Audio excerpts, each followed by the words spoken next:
बिस्मिल्लाहिर्रहमानिर्रहीम अस्सलाम वालेकुम वरहमतुल्लाहि वबरकातुहू। टीवी में आपको खुशामदीद कहता हूँ। सऊदी अरेबिया में एक अमल के हकूक क्या हैं। सऊदी वज़ारत अमल की वेबसाइट के मुताबिक आर्टिकल 40 के मुताबिक जो वर्कर सऊदी अरेबिया में मौजूद है उसके उस अमल या वर्कर के अपने कफील पर क्या क्या हकूक है वो इस वीडियो में आपके साथ शेयर करूँगा। नंबर 1, इकामा तजदीद। उसकी फ़ीस कफील की होती है। इकामा की तजदीद की मुकम्मल फ़ीस जो भी उस पर पैसे चार्ज होंगे वो कफील पे करेगा। नंबर 2, तगय्युर महीना, यानी महीना जो चेंज होता है, जो आप महीना प्रोफेशन चेंज करवाते हैं तो उसकी फ़ीस भी कफील देगा, कफील पे करेगा। उसकी फ़ीस की भी कफील की जिम्मेदारी है। उसके बाद नकल कफ़ाला। किसी कफील के साथ या कोई भी कफील हमारा नकल कफ़ाला करवाता है तो उसकी जो फ़ीस है वो भी कफील पे करेगा, उसके चार्ज भी। उसके बाद खरूजोदा की, खरूज नहाई की जो भी फ़ीस होगी, अक़द की,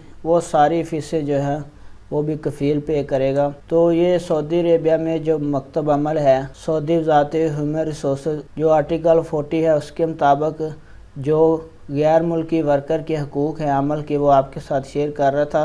वीडियो को लाइक ज़रूर करें। अपना बहुत सारा ख्याल रखिएगा। अस्सलाम वालेकुम वरहमतुल्लाह।